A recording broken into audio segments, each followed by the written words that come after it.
This meeting is being recorded. And I'm also going to mute everybody now. So if you're a speaker, when your time comes to speak, you know you have to unmute yourself. In five regulations, of which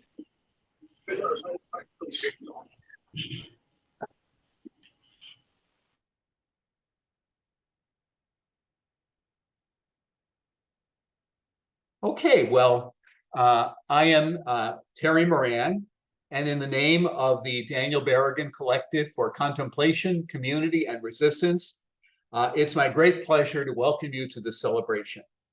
100 years ago today, in the unlikely landscape of Two Harbors, Minnesota, a harsh and inhospitable terrain, Philip Francis Berrigan was born.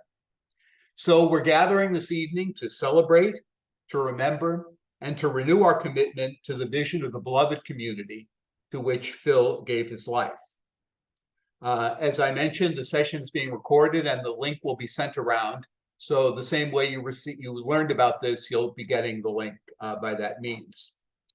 To begin this evening, I invite you to prayerful contemplation of words and images from Phil's extraordinary life.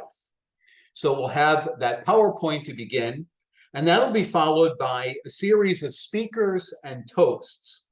So make sure you have a glass of your favorite adult beverage to raise in honor of Phil. And after the speakers and the toasts, we'll open the floor to any of you who want to share a memory or an appreciation of Phil. So if the gods of technology are benign, I will now start the PowerPoint.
Okay, that went nowhere fast. Apparently the gods of technology are not benign. are not benign. I can start the slideshow, but the music underneath may not. Ryan, do you know where the button is where it says enable music or enable sound or something? That I'm not sure. If you look, because there seemed to be like a speaker icon on the left side of the image. I don't know if you have to hit that. Yeah, but that one, there's another button you have to push to enable. Oh, there's another one? Yeah. So I think, Terry, when you do the initial share screen, it asks you, what screen do you want to share? And then beneath that, it says enable sound.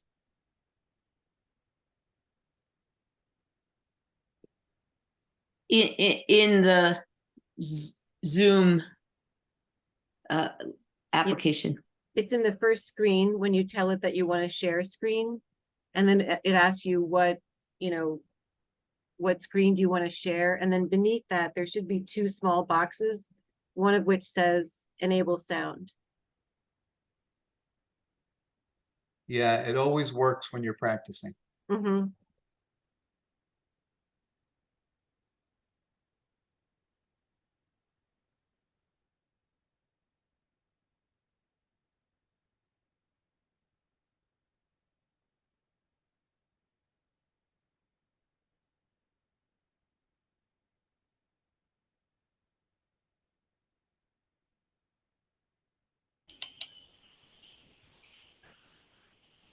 Well, patience was one of Phil's great virtues. He spent a lot of time in systems that didn't work.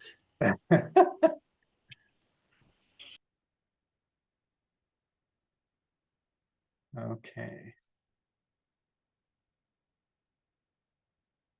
Well, I know you'll see the images even if you don't hear the music.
So nobody saw anything. Is that true? That That's is true. All right, I will give it one more try and then we'll give up. But we could hear something. You can hear the music? You could hear the music, but we had no image, so it's better than before. Yeah, but it was distorted. It wasn't coming. It It was was a little almost like choppy. we were hearing you hear the music is what was happening. Okay. Yeah. All right, let me try this again.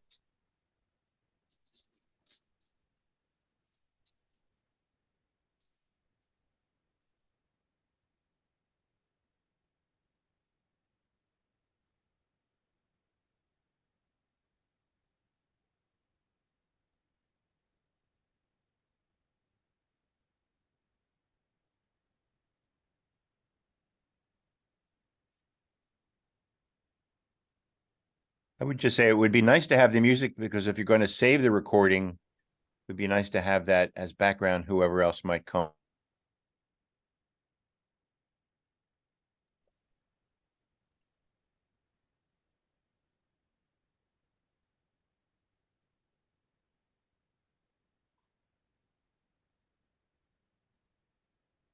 You're muted.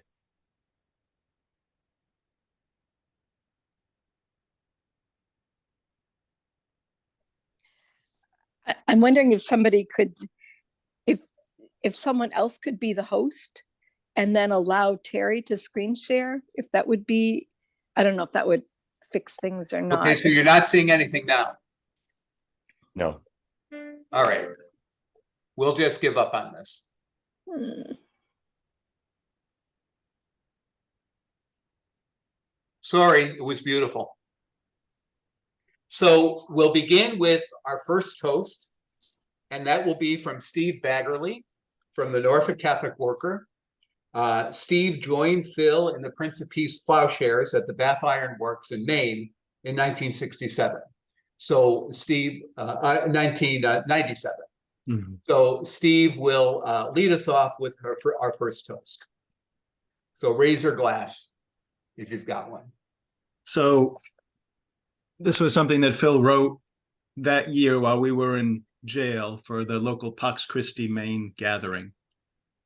Quote, "In our day, as in Jesus's, the cross is the consequence of confronting institutional evil which victimizes and oppresses entire peoples.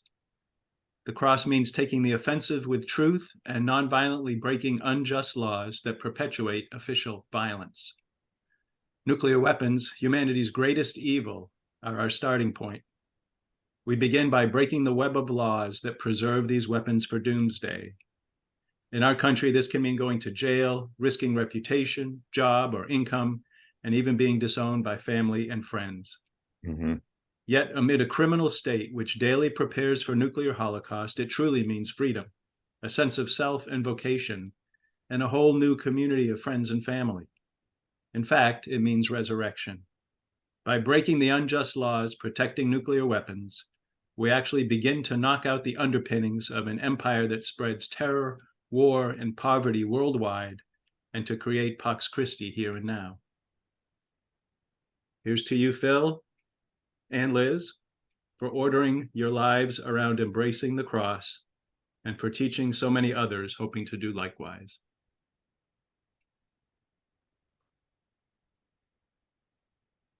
Thank you, Steve. That was beautiful.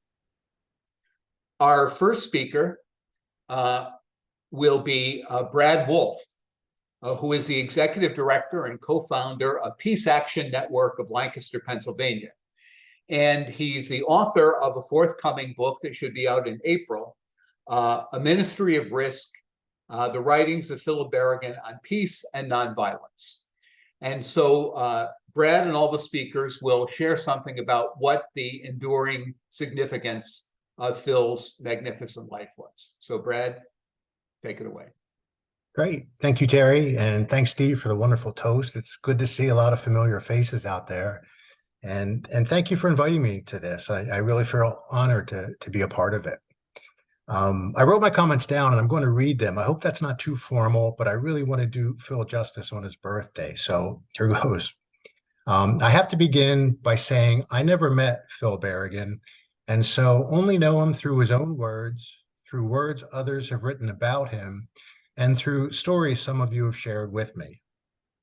I found a wealth of writing from Phil in the archives of DePaul and Cornell, and so I'm going to use Phil's words as much as possible tonight to let Phil speak for himself and to speak to us as a way to celebrate his life in this, his 100th birthday.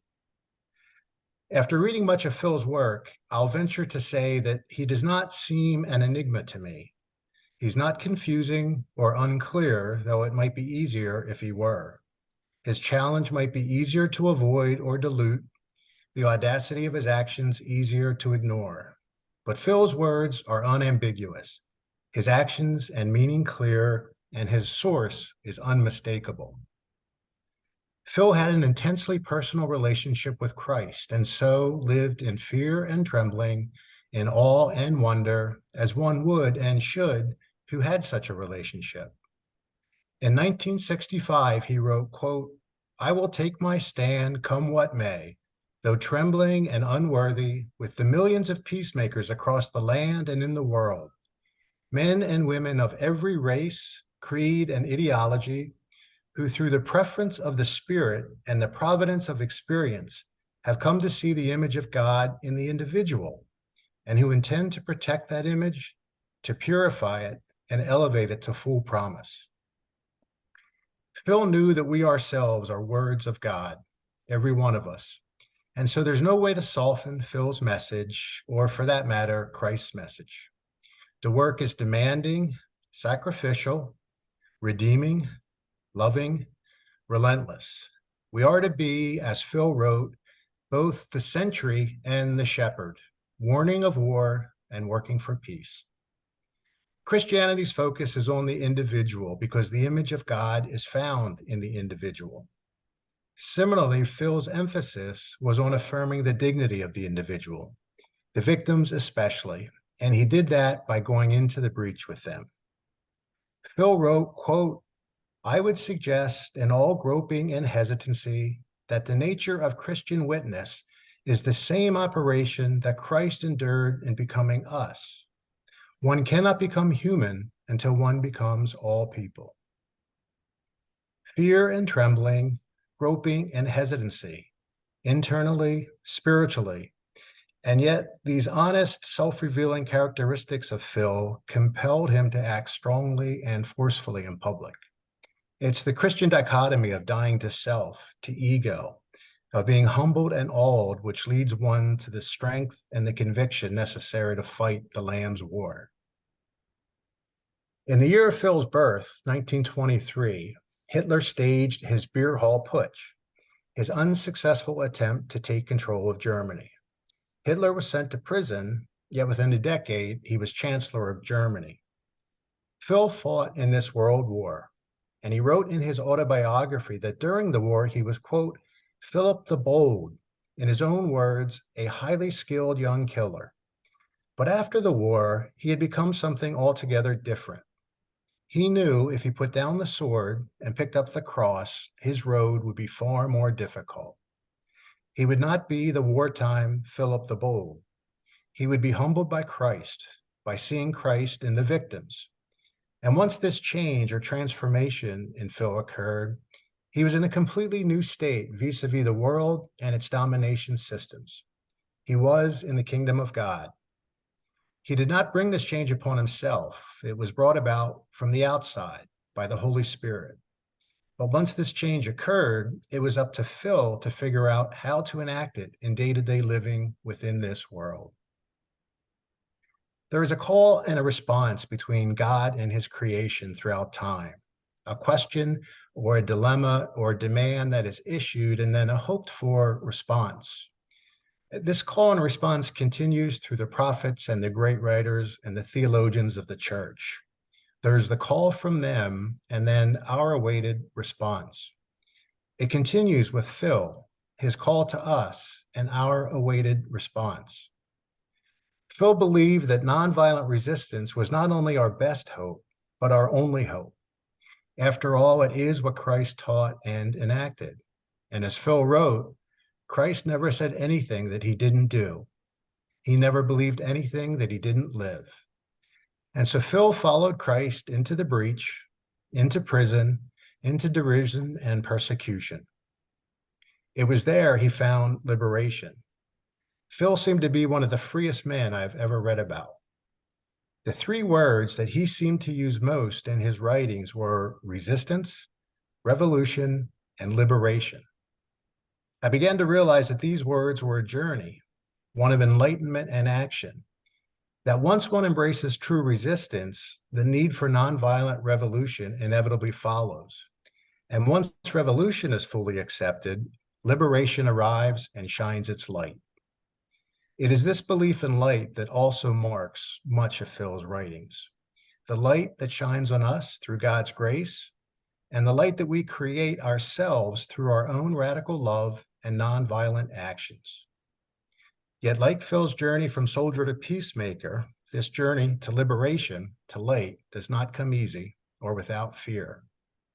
Phil explained the difficulty of the journey this way, quote, "Everything that can be said of Christ can be said of us, even the parallel risk between us and running the course.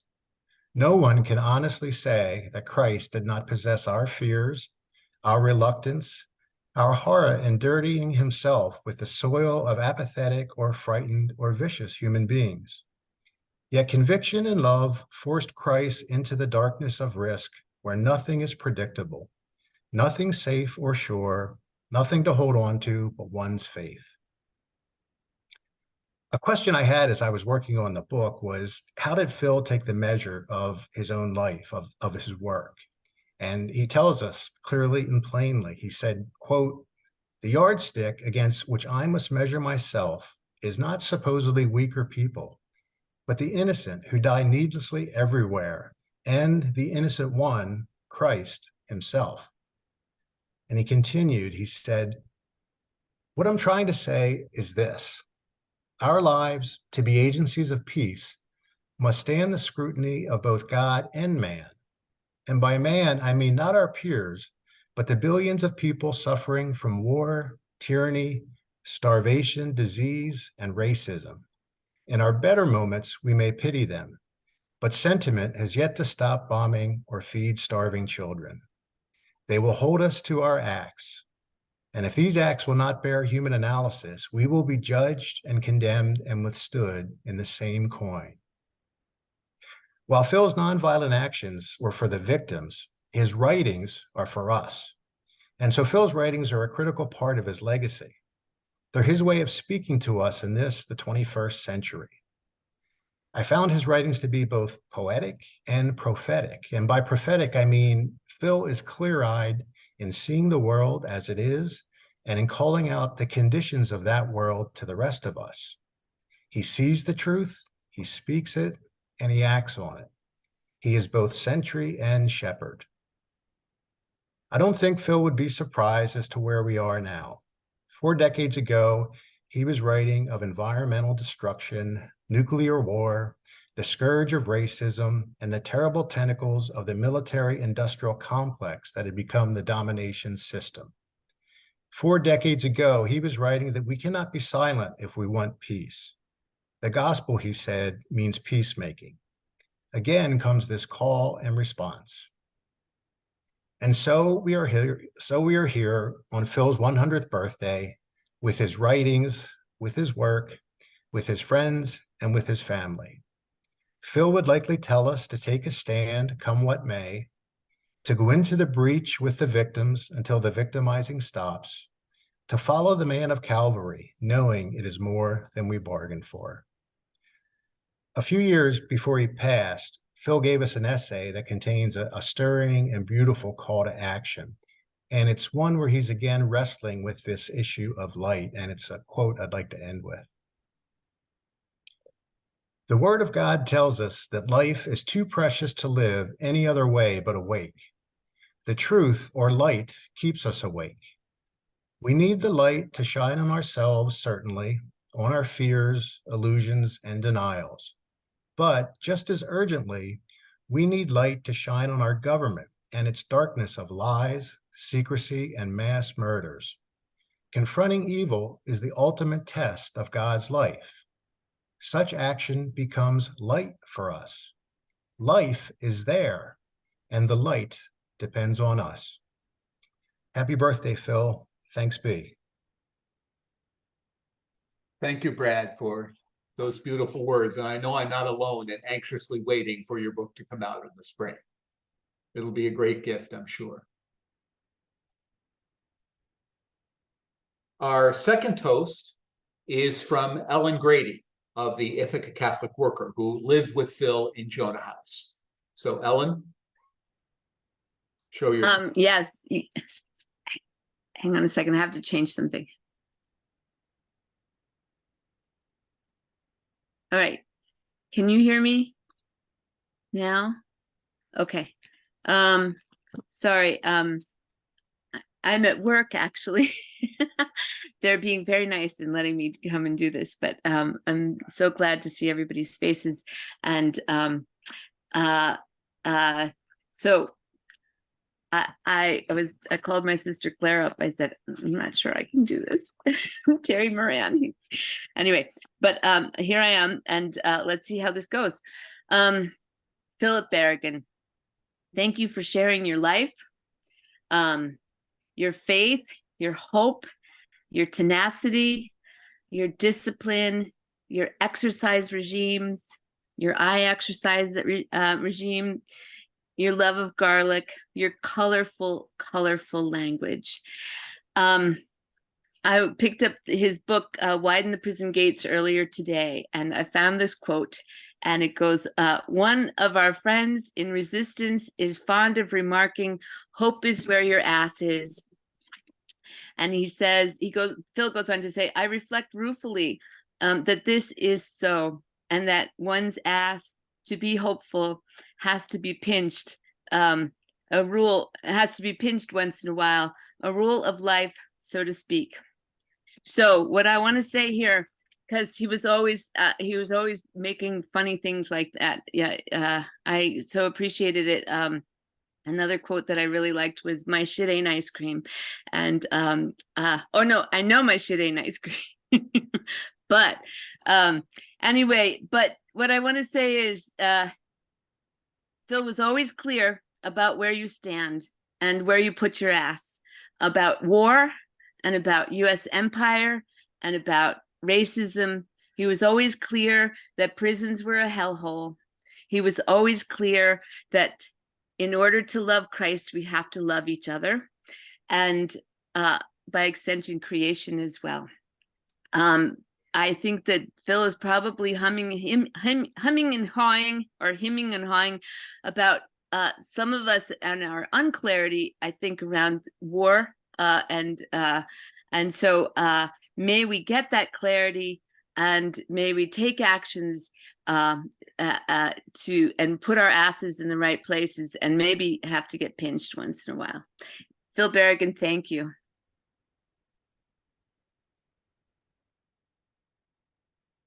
Beautiful, Ellen. Thank you. Our second speaker is, Brad never knew Phil in life. Frida Berrigan knew him intimately.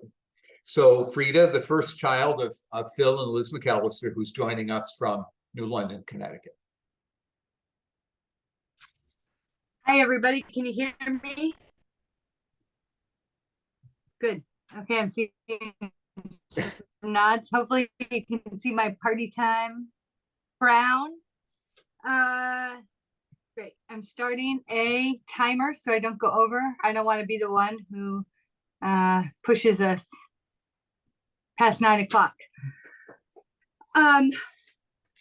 Well, it's moving and delightful and hard to be here this evening sharing Phil Berrigan's 100th birthday with all of you. I too am going to read, although I'm sure I'm a little less organized than Brad with his beautiful remarks. So I'm drinking bourbon. I think Ellen was drinking seltzer. So Phil Berrigan really liked Greyhounds, which are, grapefruit juice and vodka. That was, he wouldn't have wanted anything special or particular. But if you had to, if you got out of him a preference, grapefruit juice and vodka would have been his preference, which Jerry and I had a chuckle about earlier today because it is quite an astringent beverage, Greyhound. I commend him to you. I didn't want one tonight. It was too chilly, but okay, here goes. I cut Liz McAllister's fingernails yesterday, and I flashed on being 6 or 7, sitting on top of the washing machine in our basement quarters at Jonah House, with Dad cutting my fingernails after my weekly bath. And us giggling and him making me shriek by doing the bad knees and pushing back my cuticles. And it made me want to talk about Phil Berrigan, the father, and not the Josephite father. It's sort of a brief episode in his 79-year life. Just from 1974 to 2002, just 28 years was he the father, our father, first of me and then Jerry and our sister Kate. Just a little longer, just 5 years longer than he was a Josephite priest. Less time than he was an activist, less time than he was an ascetic who reused everything. But because he was a father, he is now also a grandpa. Not a grandfather, but a grandpa. To Amos and Jonah and Leah, to Rosina, Seamus, and Madeline. And I promised that I would not cry, but when I think about these 6 young people And these 18, 19 years that they've lived with Grandpa Phil, and also without him, I am deeply sad that they don't know him the way we did. And I am also gratified, but because of them, he has this identity that he never had in his breathing, heart beating life, the identity of Grandpa, because my kids talk about him all the time. And in fact, I had this bizarre and delightful conversation with my son Seamus, who is 11, about what face his guardian angel wears. And he decided that it was the face of Phil Berrigan. And I thought that he was a lucky little duck for having the face of Phil Berrigan. And as the child who has gone to the emergency more than all of our other children combined, he really does need Phil Berrigan looking out for him.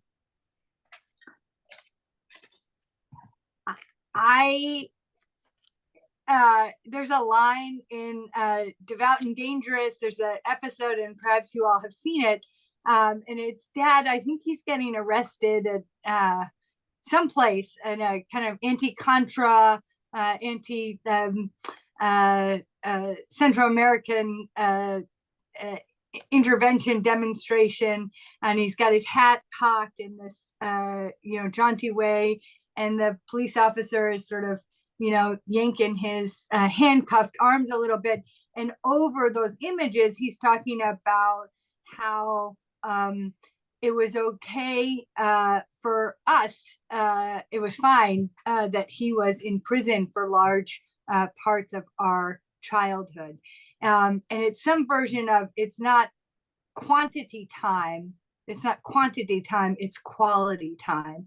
Teaching us, Jerry, Kate, and I, the importance of standing for something. And he certainly did that.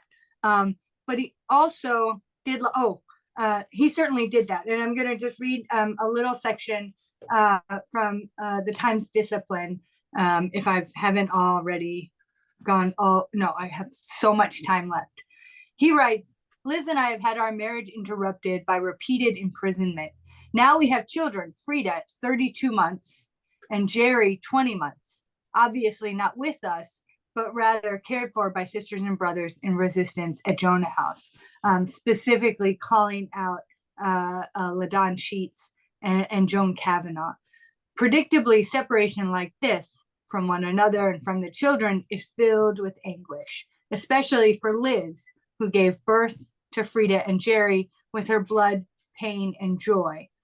The pangs of separation are proportionate to her investment.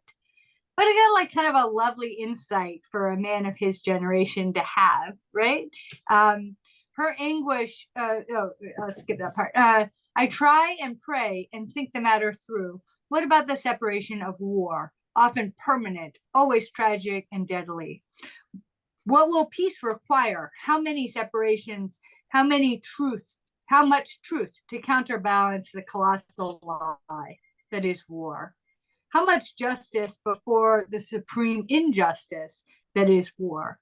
How many lives offered to God against the mad offerings to death, to Mars? To compute an equation is senseless, is faithless, I know, but the question remains, made more nagging by the probability of nuclear war. I pray and think nonetheless. We love our children and all children, and that is why we are in resistance. That is why we are in jail. We cannot abandon the children, cannot trade them to Caesar for our immunity and comfort, and that love for them, and for the God who blessed us with them, will enrich our lives. So runs our hope. And yet when he wasn't in jail, he was doing all kinds of dad stuff. I somehow missed being taught how to drive by Phil Berrigan, and I'm forever grateful that I somehow missed those lessons. but Dad and I jogged together. We stood on our heads together and did the eye exercises that Ellen talked about. We'd walk and get the newspaper together, and he'd rope me in to a million awful chores. He also played with us. He roughhoused. He played a game that we made up called Swish. He played basketball and catch. But I have the sense, looking back now, that he was also just kind of waiting for us to grow up and be interesting enough for him to have real conversations with. And I think in part because he was in jail so much, I and Jerry and Kate too have evidence of this kind of more mature love in our correspondence back and forth. His letters to me in college and afterwards are full of ideas and suggestions and constant exhortations to do more Bible study. He was always confused about where my college was. It's Hampshire College in Hampshire County, Massachusetts, not in New Hampshire. And he and Max Obashevsky came one time to see me. He couldn't have imagined Bible study happening at Hampshire College, and it did not happen there. But he was always calling me to do Bible study with him. I'm just going to read, as my time runs down, just one letter, bits of one letter that he wrote to me. He wrote it on Good Friday, April 10th, in 1998. And he says, "Frida, my dear, want to say your piece from MT," and I have no idea what that is. "MT was splendid, but I'll take splendid to the bank, like all these years later. As usual, I read it and learned, and it would get a response of blood from a stone. Yes, the turnkeys have restored visits from June 12th on, so I can see you folks and Kate before she leaves. Another evidence of organizing, outside pressure, legit public opinion. It's the only thing that the cretins recognize, and they wet their pants over it. All this a tribute to Jonas and other friends, happening entirely apart from any legal appeal. I'm fine, working with a good guy. Liz is writing his African-American wife. He's white, who got a fast shuffle from the minor league power brokers, right? So he's writing from prison. Oh, that means I'm over time. We're even going to start studying Mark's gospel together. It's a lifeline for me, and I hope it will be for him also. Liz writes me that you're fairly set on New York City and a writing internship. Terrific. You've got a future there, a real gift. Care for yourself, love. Get your sleep, don't work too hard, and eat the good chow. Anybody? Oh, he and I had built a composting toilet in the basement of Jonah House. So his last bit of this letter, which also was a birthday letter to me, is about our composting toilet. Anybody use our hopper in the basement? That throne has been sanctified by Frida and Phil, and none of the other 10 people who were living at Jonah House at the time.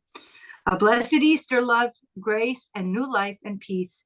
Love you much. Many bear hugs, Phil. I include that letter because it returning to these letters is one way that I continue to make my dad still present, still resurrected here in my life all these years after his death. I was talking to my mom today about this being Phil's 100th birthday, her beloved's 100th birthday, and Mom said, "Oh, we should call him later tonight. We should call him later tonight." And now here with all of you, with all 40 plus of you, we are calling him, and we're calling him into presence. We're calling him into life, and we're calling his example and his many lessons into this time that so desperately needs his wisdom and his discipline. Thank you so much. Phil Berrigan, presente. Same thing. Thank you so much, Frida. Beautiful as always. If a little over time. Our third toast will be from Jackie Ellen Dussault, who is an artist, an activist, a spiritual director, who's joining us from the Hartford Catholic Worker, or maybe New London too. Hey, everybody. Frida, you made me cry. That was so beautiful. I guess the Holy Spirit is coming through here because my toast to Phil is a very personal one.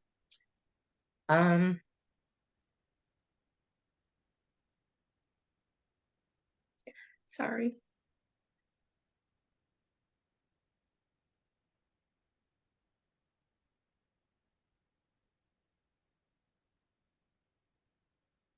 I was a little late coming on because I was actually swimming and kayaking with my little sister because it's approaching the 1-year anniversary of my sister Jane's death. And while I was floating and thinking about tonight, I was remembering that Janie is really how I met Phil and Liz.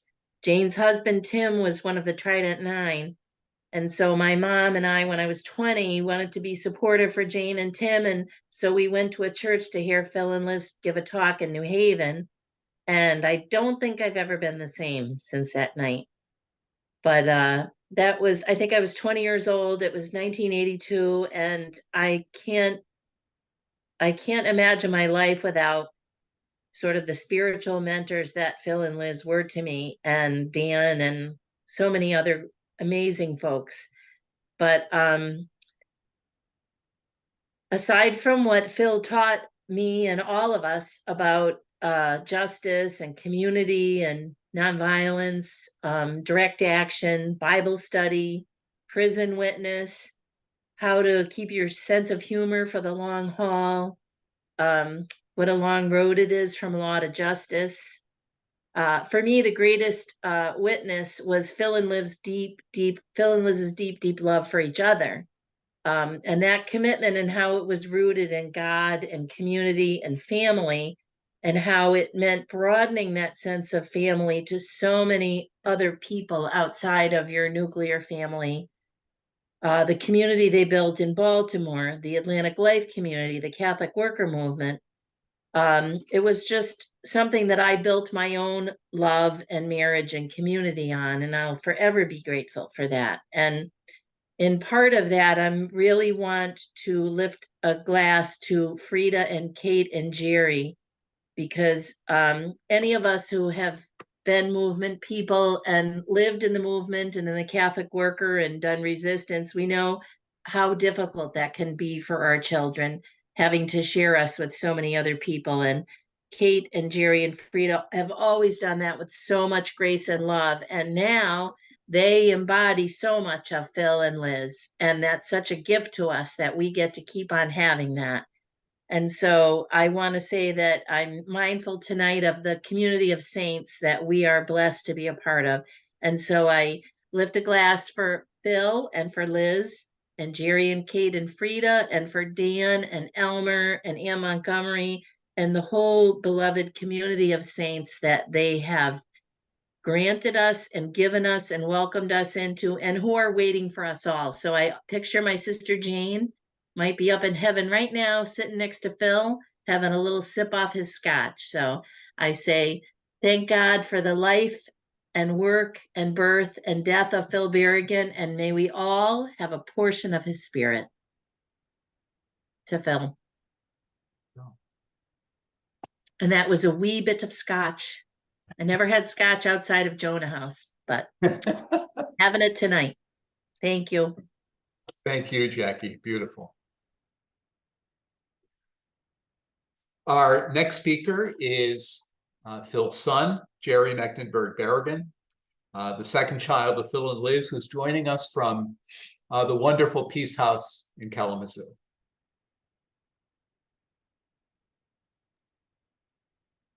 So, great to be with everyone tonight.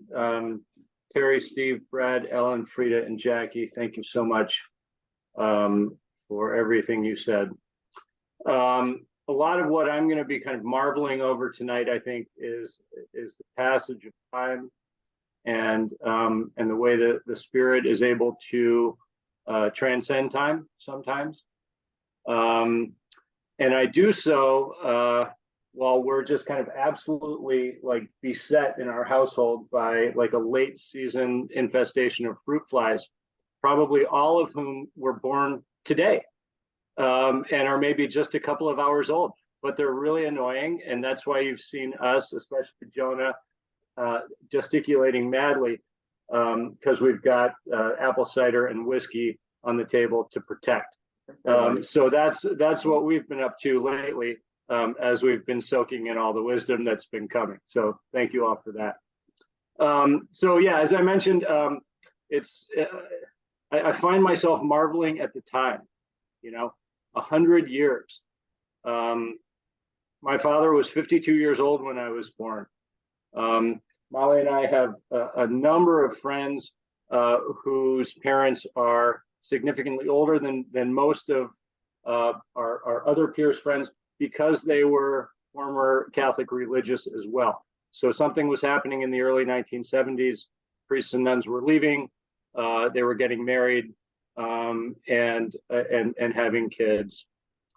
So Dad was 52 when I was born. I'm now 48. It's simple math, really, but it's hard to wrap my head around it. Is time a river teeming with life? When the river separates one bank from another, are the two sides separated or unified by the water flowing between them? Do we, in this river, start at the spring and ride all the way to the sea?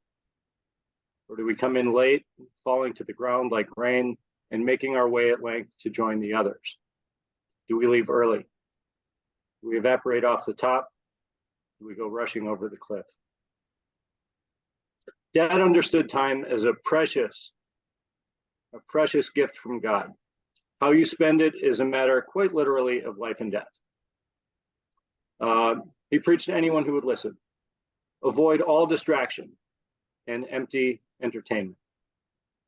Follow your purpose every moment of every day. Live in Kairos time, God's time, the right time, this moment. What is to be done right now is the question. Dwelling in the past, fantasizing about the future can easily knock you off of what you need to be about right now. For the 27 years that I knew him, I recognized my father as one from a completely different time, one who was very deliberately out of step with America in the 1970s, 80s, 90s. He wanted no part of it, wanted only to stand in clear and firm opposition to a mill that ground up people and masqueraded as a culture. He recognized also the powerfully seductive nature of American culture and counseled everyone to resist its temptations to join the membership, go after the big money, chase the comforts and prestige, and step by step lose all commitment to one's true vocation. Our vocation, in his understanding and in mine, is nothing short of the repair of our world. This work takes many forms. 100 years ago today, my father was born the sixth and final son to a family living in a pioneer cabin in northern Minnesota, with labor problems impacting the family fortune and winter coming. Legend from that time includes the tale of a bear, which climbed up a snowbank onto the roof of the house when grandfather was away. 10 years later, the family is hardscrabble farming at the start of the Depression, south of Syracuse, New York. The boy will take a lesson from the charity of his mother, who welcomes destitute strangers to the family table and thins the soup for her boys. In defiance of chronological time, My grandmother's clear and simple Christian witness will stay with Philip for the rest of his life. In 1943, the young man is in basic training and will spend the next 2 years fighting his way across France. The horror of this experience will leave a permanent mark and develop into a wholesale rejection of the enterprise of war. He will bear this trauma in a silence characteristic of the men of his generation, and as far as I know, will not speak of it in depth with anyone. In 1953, the Army veteran is in formation to become a priest with the Society of St. Joseph. In joining the order and in immersing himself in the sacraments and in sacramental culture, he has stepped almost completely out of chronological time. The discipline of prayer many times per day will stay with him for the rest of his life. The central placement of the Eucharist, which transcends not only space but time also, will introduce Father Phil to an existence within the heart of the loving God. Here he takes on the deepest patience, which will be tested later in prison and in repeated confrontations with the state. In the cell, he is with God. No matter what grievous atrocity America cooks up, he is with God. My dad often said that he didn't grow up until he was 40 years old. By 1963, he has dedicated himself in whole heart and spirit to the confrontation with racism in America. He is following the leadership of Black people. All in this movement are carried forth by an unstoppable current. The time was now. Also in this year, he is horrified by Kennedy's nuclear brinksmanship in Cuba, and later by Kennedy's own assassination, likely carried out by reactionary elements within the US government. In time, Dad will recognize the bomb as the new taproot of American violence, as that moral force which makes its own rules and will have its way, unless. In 1973, my father has spent years in prison for anti-war work, left the priesthood, married Elizabeth McAllister, and co-founded Jonah House, which for the next 40 plus years will become the international epicenter of radical, nonviolent, anti-nuclear resistance. He is about to become a father, but I doubt it will change him very much. In 1983, my sister Frida gets arrested for the first time at a Housing Now protest in Washington at the ripe old age of 9 years old. In 1993, I'm off to college. Over winter break, a classmate vacations in Jamaica and then goes to play golf at Pebble Beach. Our family goes to protest at the Pentagon. By 2003, my father has passed, and the rest of us will need to figure it out without his counsel. Within a year, I will become a parent, and this will change my life immediately and in ways I could have never foreseen. Dad will visit me regularly in my dreams, and he will meet his grandchildren. And I believe 100% that these visitations are a spiritual reality. In the 21 years since Dad's death, what can I say about the human trajectory during that time? I guess if you don't change course, you're going to wind up where you're going. The communion for which he worked, for which he longed, for which he suffered, and into which he ultimately passed when he died. Is it over? We all have time left. What is it for? This evening, we take time to remember and celebrate and give thanks for this great man and his simple, hard path. Tomorrow, what then?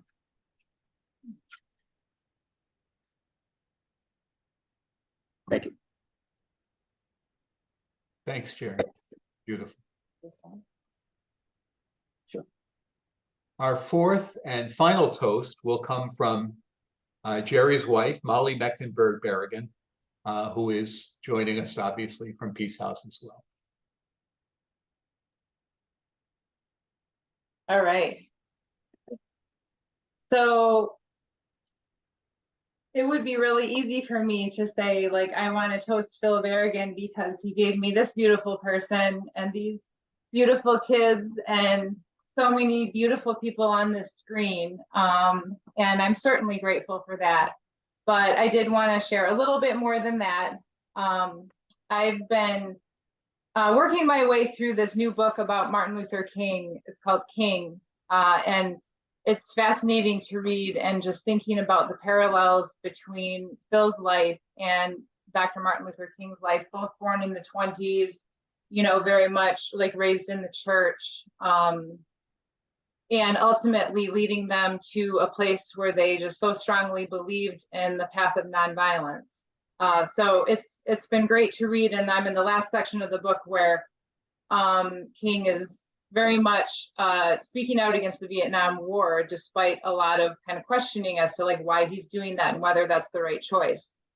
So I wanted to read a quote, and this actually isn't from the book, but it's obviously Martin Luther King's words that really spoke to me and just like brought Phil to mind immediately. So this is from a speech in 1967. For those who are telling me to keep my mouth shut, I can't do that. I'm against segregation at lunch counters, and I'm not going to segregate my moral concerns. And we must know on some positions, cowardice asks the question, is it safe? Expediency asks the question, is it politic? Vanity asks the question, is it popular? But conscience asks the question, is it right? And there's times when you must take a stand that is neither safe, nor politic, nor popular, but you must do it because it is right. And so reading that just immediately brings to my mind the way that Phil chose to live his life, and brought me back to the short time that I had with him. So that would have started in 1996, my final year of college, and you know, immediately becoming immersed in, like, he was, you know, doing a lot of resistance during those final years. And so going to his trial and visiting him in Youngstown, going to his sentencing for violating probation in Maine. So all these memories of Phil living his life of conscience during that time period. And you know, I was on my own journey at that time, and just watching that path that he had chosen, and also through it all being so kind and loving to me and welcoming me into the family and embracing me in a really beautiful way. And one of the things I'm forever grateful for is that he was alive for our wedding in 2002, and passed away 6 months later after that. So super grateful for his life and his presence. And I think that as we remember him on his 100th birthday, it's a good time to revisit these words of like, what questions are we listening to? Are we listening to questions from our culture? Are we listening to questions from what's safe and what's easy? Or are we listening to that question in our conscience? That is asking us what's right. So those are the words that I want to leave, you know, all of you with, and my own kids with. And I want to once again raise our glasses and have a toast to Phil Presente for showing us that path of following your conscience.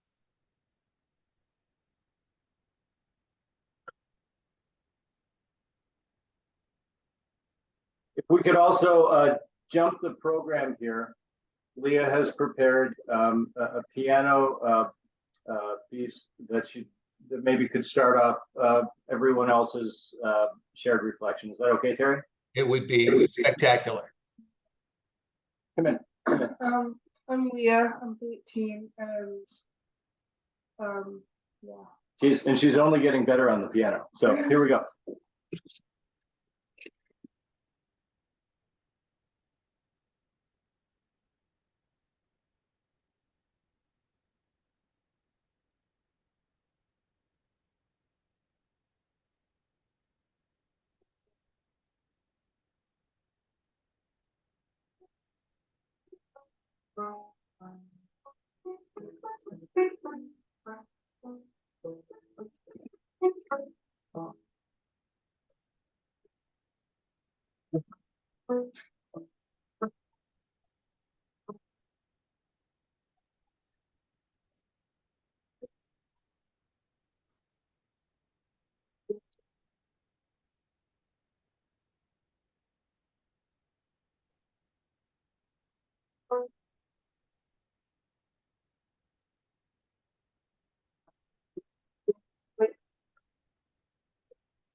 Thank you so much, Leah. And somebody put in the comments that they would love to hear the voices of the grandchildren. So we're going to open it up to sharing from this beautiful community. It will be hard to top those awesome toasts and talks that we've heard so far. So anyone now who would like to share an appreciation or a memory of Phil, you can either use the raise your hand function and I'll call on you, or else just unmute yourself and in an anarchistic Christian way share. Max would like to share a story.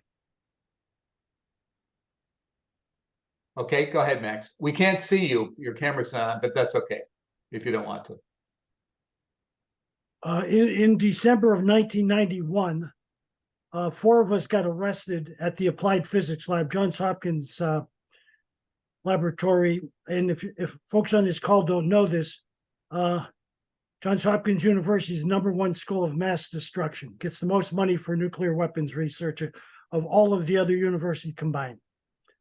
And George, Greg, Liz, and I were the ones that were arrested. And we wound up in Howard County Courthouse. That's where we would go for trials, getting arrested at the Applied Physics Laboratory. And Howard County is the most, has the most money of any county in Maryland and in many countries, in many counties around the entire country. And the judges there were firmly supporting Johns Hopkins and the Applied Physics Laboratory. So I think it started this way. Greg got up and said to the judge that we went to the Applied Physics Lab because they work on nuclear weapons. The judge held him in contempt and took him out of the courtroom. George went second. Same thing happened. Liz was third, and Liz stands up and tries to speak, and again she got held in contempt.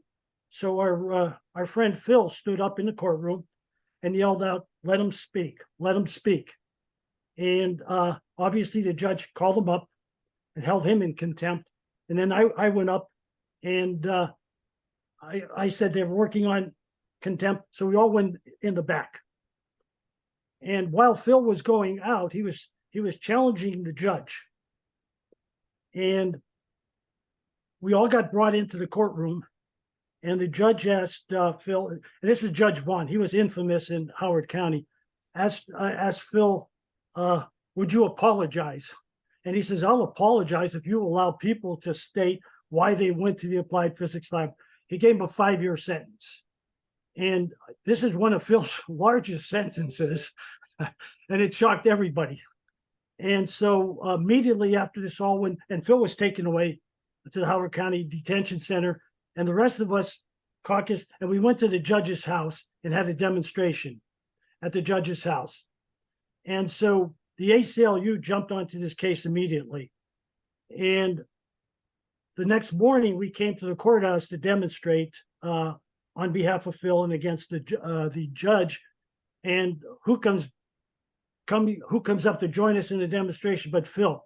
One of the TV stations was at the jailhouse, seeing him getting out of jail, and they gave him a ride over to the courthouse.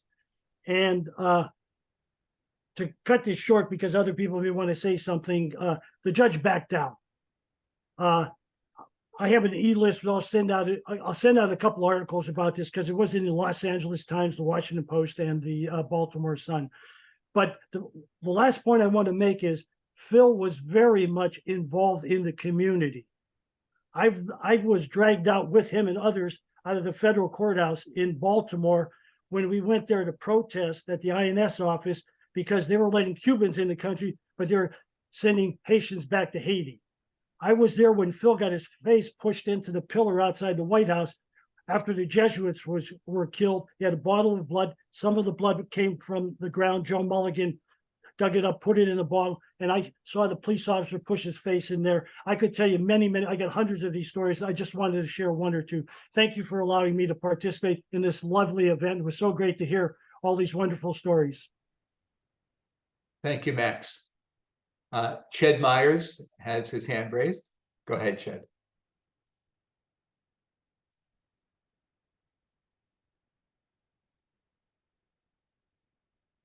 You're muted still, Ched.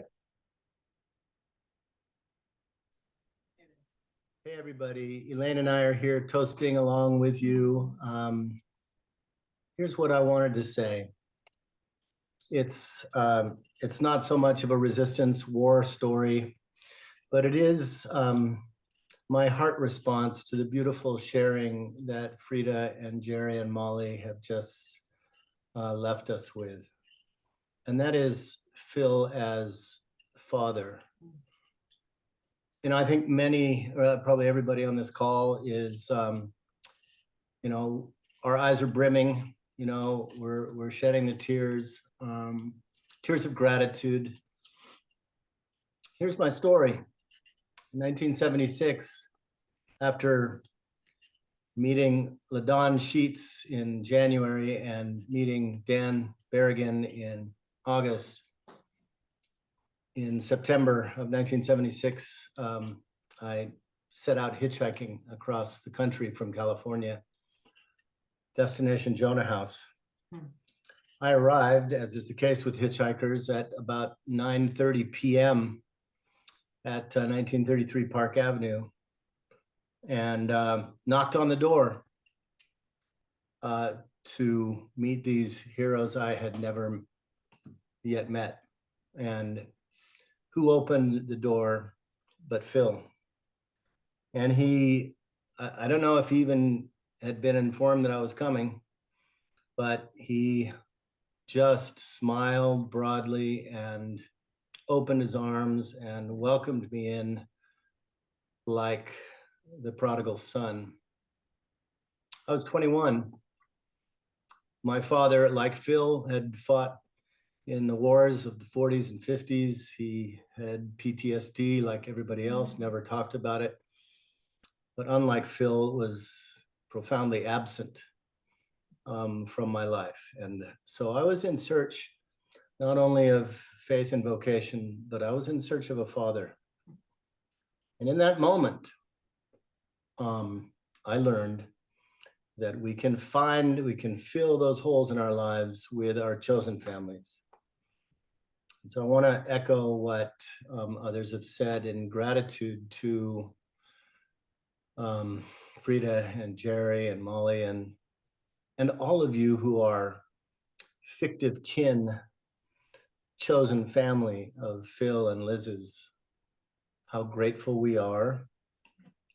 Yes, for the vision of radical discipleship. Yes, for the vocation of resistance, but also for the healing of family wounds that we all carried into Jonah House. Thank you. And we love you. And when you cry, we cry because we're all in this. Thanks. Thank you, Ched.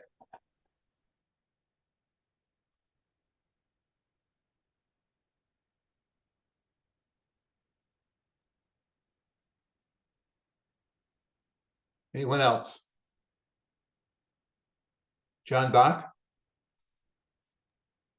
Oh, dear friends, good evening. This is John Bach, he, him, his, from the unceded territory of the Massachusetts people.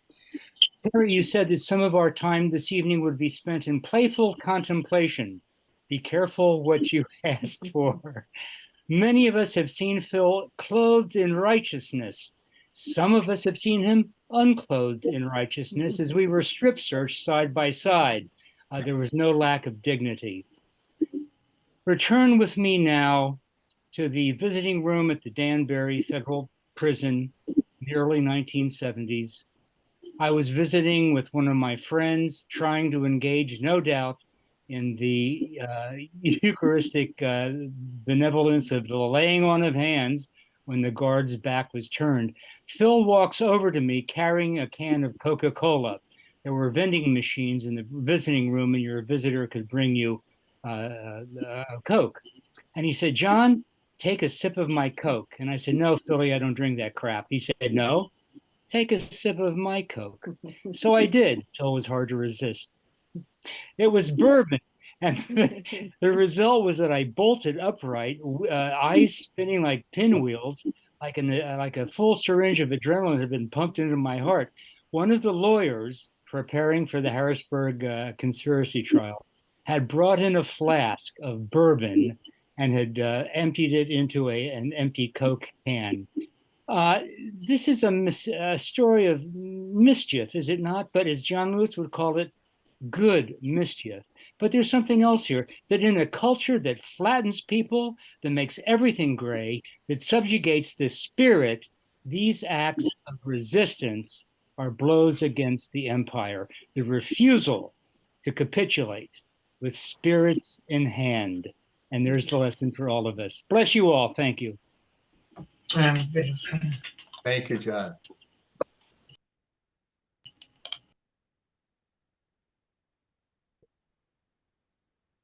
Jackie, you have your hand up? Yeah.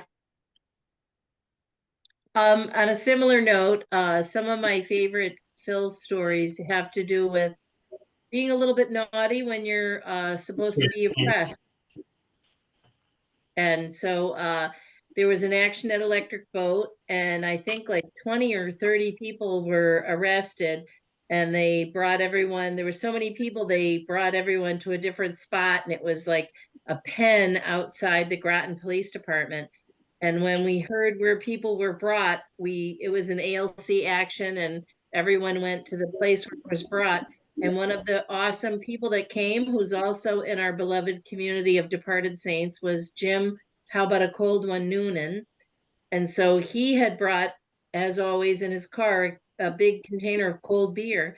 And one of my favorite memories of Phil is having been arrested and being in the "you can't go near us" pen. After about a half an hour of everyone violating the "don't come near the prisoners," the police gave up, and Jim was feeding Phil a beer through the gate of the fence in the penned-in yard, and Phil was drinking the beer. And he also, there's a beautiful picture of him. Frida had come up to the fence to talk with him, and he was holding her hands between the chain link fence and kissing her.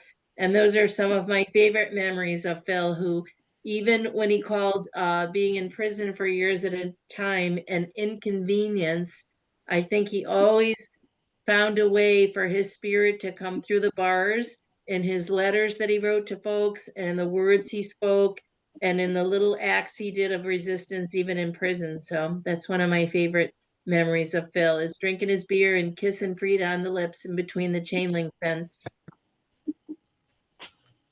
Thank you, Jackie. Bill Wiley-Kellerman. Hi, everyone. It's not clear if we're not supposed to make further toasts, but that's how I'm sort of framing my thought to Phil for having the savvy, discernment, wisdom, and heart to marry Elizabeth McAllister, and to make that marriage the cornerstone, not only of a family, but of a community and a movement. William Stringfellow used to refer to Jonah House as a school, just because so many people would come through, stay for even a good long stretch, contribute a lot, but then move on to do the work elsewhere. But it was their marriage and family that was the constant through all of that. So to Phil for that brilliant discernment. I'm toasting.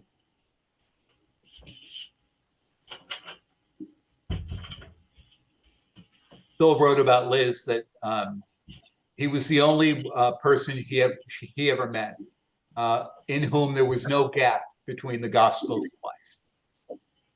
And that about says it all. Just say something. Can I offer something? Can you hear my voice? Yes. Okay.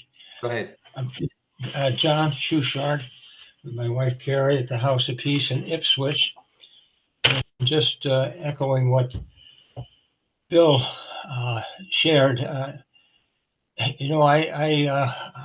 don't know if this is too bold to say, but I never thought Phil was Phil without Liz and without Dan, as the Holy Spirit moving through it, three individuals in a seamless way.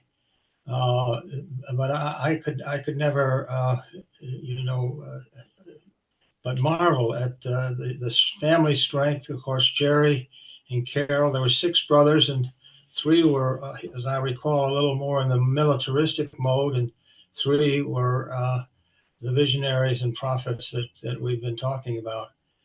So I just, as Bill said, Liz was the heart, the glue, the mother, the warmth, the rectifier, everything that made Jonah House possible. She's been called the mother of the movement, appropriately, and and this mystery between Dan and Phil, the older Dan and the younger Phil, although everybody thought of them in the reverse, they didn't know that Phil was the baby of the family. That mystery. And then I wanted to, we often talked about the US of A, the United States of Amnesia. So there's another person whose 100th birthday is celebrated, and that's Jimmy Carter, as you know, coming up. And there's a straight line between Jimmy Carter and where we are today. Permanent war economy, permanent enemies, invisible search for enemies. The Don Sheets knew Ham Jordan, who was a kind of advisor to Carter, and he thought it possible that Carter would meet with Phil, this leading prophetic religious voice for peace and sanity. So we wrote to Ham and to the Carter and asked for a meeting. They offered us some top level advisor, and we said, no, we'd like to meet with Carter.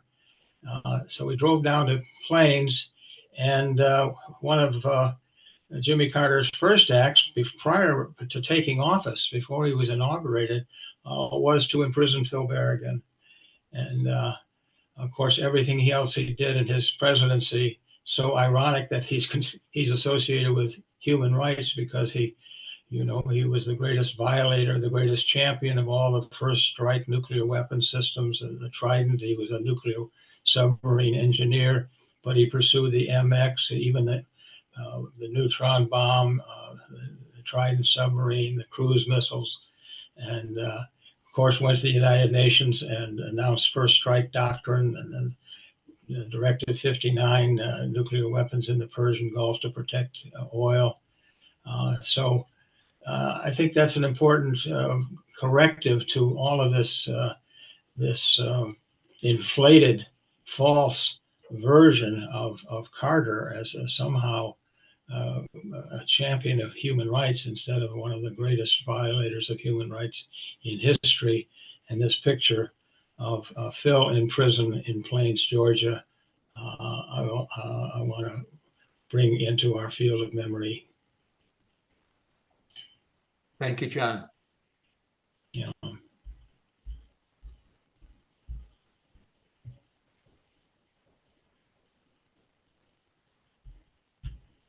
Anyone else?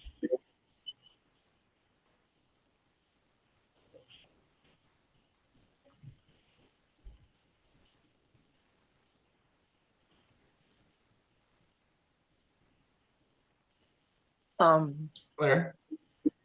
Hey, this may be going out on a limb, but it just keeps coming up for me. Some years ago, probably many of us were at Standing Rock for various reasons. And without going into all that, I remember one day Dennis Banks called a special meeting in one of the tents.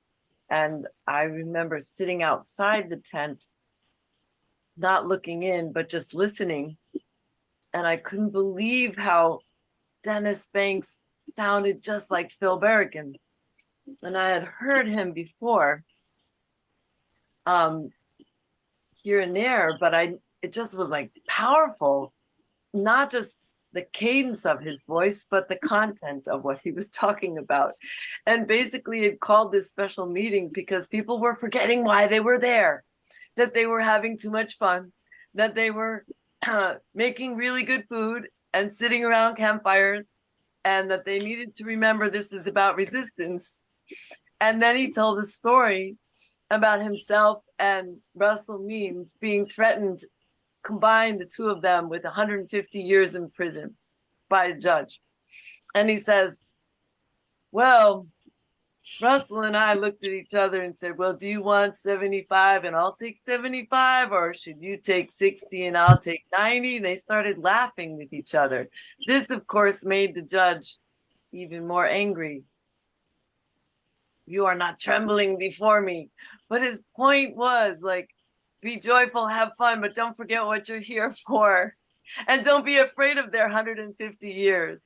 But I was just looking it up as we were waiting for the technology here. And in fact, the two guys were born 10 years apart and 3 hours away in Minnesota. And just, they really, really do talk like so much alike. So in Thanksgiving for them both. And I always loved how just one day walking to the Pentagon, and maybe it was walking away from the Pentagon, and Frida, your dad called you, hey, Frida gal, or something like that. So he was like both treating you like a kid, but like a big person too. And he was just like giving you this, I don't know, it was just a great thing that stuck with me. The use of the word gal. You might have been like 8 years old at the time or something. All right, thanks for that. And beautiful, beautiful shares. I hope so there will be a recording. Thank you so much, each person. Thank you, Claire. Cynthia? Well, actually, it's John. Cynthia's my partner, and it's his computer, her computer. Her computer, And okay. John, hi. I'm so grateful for this evening and this celebration. It's just what the times need. The beloved community regathering in the name of one and many. I'm one of the many students that came to Jonah House, pretty green about a lot of things. And the gifts that Phil and Liz and even Jerry, Frida, and Katie in their own ways as young people was how to recover a sense of authentic, radical Christianity. I'd been a seminarian, I'd been adrift, and when I met Phil, Liz, and the family and the community, I recovered a sense of what I believe Jesus meant us to be. And that's on the deeply spiritual. I carry those gifts with me today. On the practical, Phil taught me how to house paint. And I'm still house painting, and it's given me an alternative lifestyle. It's made it possible for me to live alternatively and still bring home the bread. So Phil, at once deeply spiritual and very, very practical. What a blessed man, what a blessed family, what a beloved community. Thank you all. Amen. Thank you, John.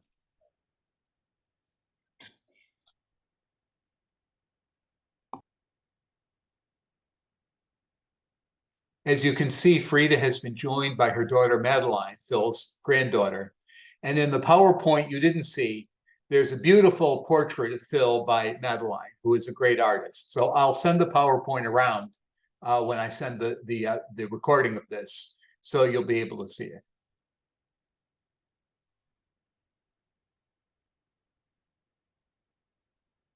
Anyone else?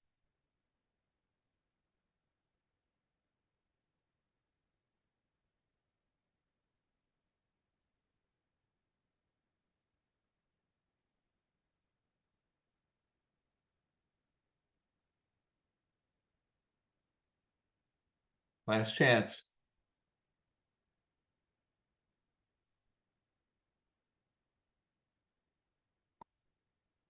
Okay, it seems the sharing is come to a beautiful conclusion. Thank you all for joining to honor this much beloved man. And as you know, Phil, in his last public speech, famously said, "Don't get tired. You are the answer." And one of the most beautiful things tonight has been looking at all of these faces of people who have never gotten tired, who have kept in the struggle for years and years. So thanks to all of you for joining.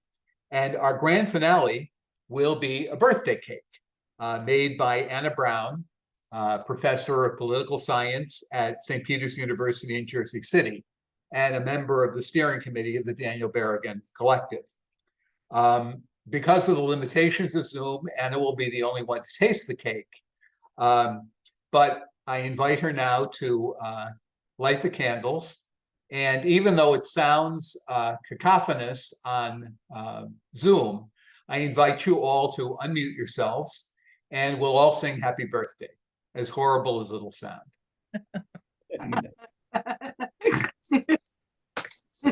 Happy birthday to you. Happy birthday to you. Happy birthday,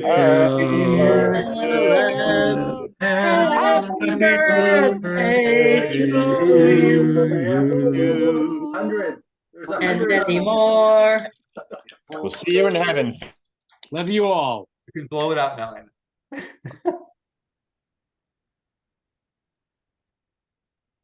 Beautiful cake. So that concludes our gathering this evening.